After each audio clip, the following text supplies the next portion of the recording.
Yo, what's going on? It's Terrell, Hall of Fame, D-Line, tbkc, and all that other good stuff. This video is about REMYLINE. What would I have done differently? REMYLINE was great, man. In its prime, REMYLINE was almost like about to take over. To tell you how strong REMYLINE was, a whole kennel club, sparked from there. A whole, I won't even say national movement, it was worldwide. People with the tattoos on their forearms, the whole thing. But we're not here to talk so much about the REMYLINE brand as what would have been done with the dogs. And it was a good question. First and foremost, I think Remy at his best, and you could have easily used some Line blood, but a lot of his best breedings, had a sprinkle of some of the OG Line or Gray Line blood in there. And then you saw great line breeding with other edge dogs, the Excalibur bloods. I would have definitely ran him to Paco blood, which was very, very stable and a lot like his own blood, but would have still been considered somewhat of an outcross.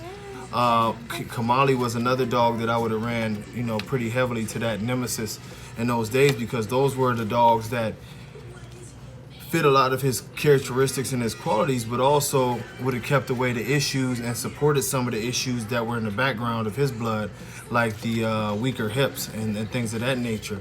One of the things that happened with REMYLINE is we all saw it.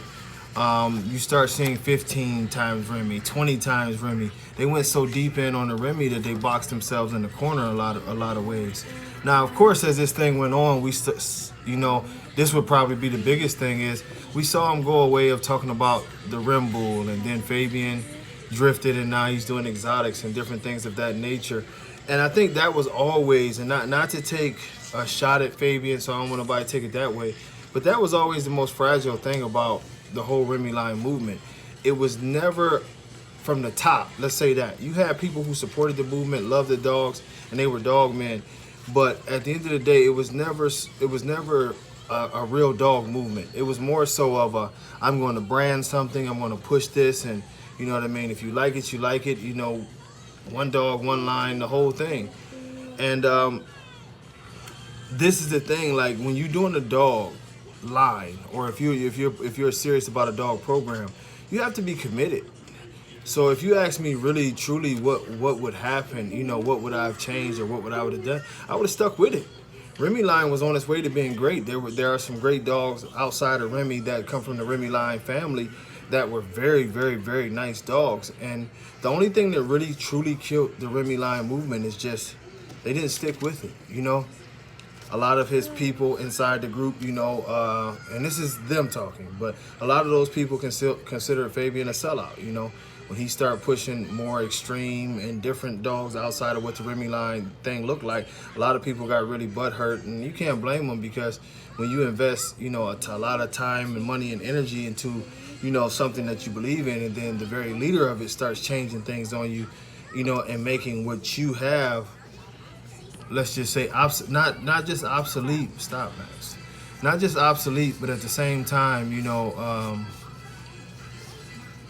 it just sort of like killed the movement, because the only thing I won't say is obsolete is the dogs were good, but the purpose was gone. Once your leader jumps in and he says basically, okay, now we can put some bulldogs in them, and y'all was always known as the clean breeders who bred a certain style, one dog, one line. This is what it was about. And then to have, oh man, I'm telling you, just from talking, and I don't want to say anybody's name, but from talking to a lot of people in the REMYLINE family, they did feel robbed. They felt horribly robbed, because as far as dog groups go, they were probably the most advanced as far as making a look, having a true line in the American bully community. And then all of a sudden, to go from, that's my other one over there, but to all of a sudden go from being the leader and the guys who you feel like were on top of the game and the ones who were going to do the best, to almost becoming a laughing stock. And not saying those breeders became, chill out. Not saying those breeders became a laughing stock, but more so just the whole REMYLINE name. That's why the Kennel Club went down so fast after all of this stuff started happening. Then the next thing you know, we seen Fabian popping up with exotics, and that really killed it. And people are like, well, he can breed what he wants to, and that's true.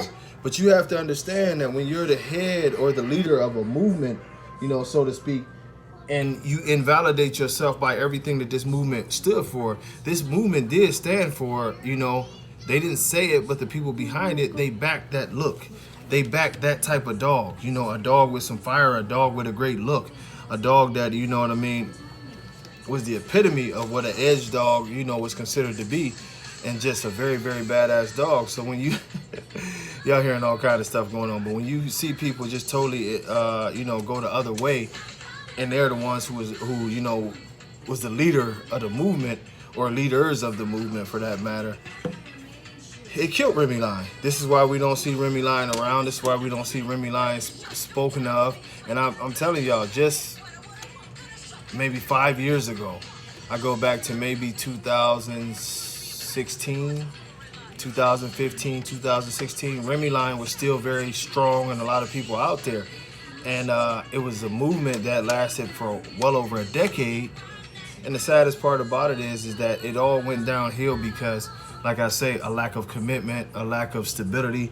And the thing of it is that, you know, we all knew that Fabian was a marketing type of dude, and that's what he was. But to see him basically sell out the REMYLINE thing and go over there and start pushing exotics and everything else, it was a crippling blow. You know, it would be like if I, you know, and they were a very tight-knit group. They were all together. You know, a lot of people who have my blood, you know, they've never met me in some ways, or some, you know, some of them don't know me well or anything. So it's not like we're, you know, the stuff that I say directly reflects on them because they have my blood. But a lot of them do believe in what I believe in. So you could imagine if, you know, they were pushing my blood, and then all of a sudden I pop up with an exotic, especially after everything that I've said that we've stood for years, it would totally take away everything that we stood for. This is what happened to REMYLINE, you know. Breeding wise, it was easy stuff that could have been done. You know, like I said, just going to other edge dogs and going to the best Gotti line dogs. Those were all things that worked. That wasn't the problem because people were doing those things. That's why you could find so many great specimens. The problem was sticking to the script and doing exactly what it was that you said that you came to do. And that's the thing where, you know, I mean, like I say, personally, me and Fabian have always gotten along. You know, he invited me to his offices and all of that, and I don't have that personal problem with him. I just think, you know, that the people who followed it never really wanted to accept what it was about, you know? It was an investment thing. It was a money thing. It was never for the love of the breed. It was never for the love of Remy. It was never any of that. It wasn't any of that. You know, this was a guy who got a dog, you know, on a good deal, and was a very, very intelligent guy at marketing. And, you know, he had to make his money off of REMYLINE, and he did it. He turned it into a clothing line, Blue Sage. He turned it into a kennel club. He set the format to do huge things with this thing, and very much so pushed it and was on the verge of, I'm telling you, for a while, he was very much on the verge of giving the ABKC a lot of trouble.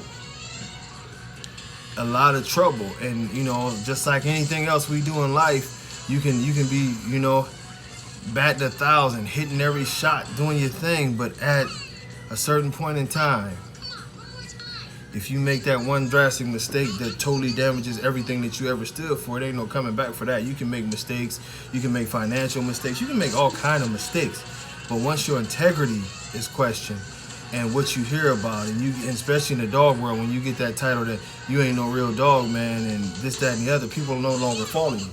And he made a couple wrong steps, and people just totally, you know, trust me, I've heard from a lot of them, and they just totally said, you know, screw that dude, he ain't no dog, man. And it's not just REMYLINE, but this is the way of the world in the dog world. You have some people who are very, very serious about dogs, love dogs. This is what they're here for. They constantly think dogs. And then you have other people that look at it strictly as a business, and they're trying to see the fastest way they come up, and they're willing to sacrifice, you know, health and other issues with the dogs to make a dollar, you know. So, you know, it is what it is. Easy. Why are you so? I tell y'all, when you have a little tyrant over here, it becomes a hard conversation. Man, stop trying to boss everybody around. Look at the camera. I want everybody to see. This is the tyrant. Look, I want people to see your little bad face. Get your little bad ass out of here.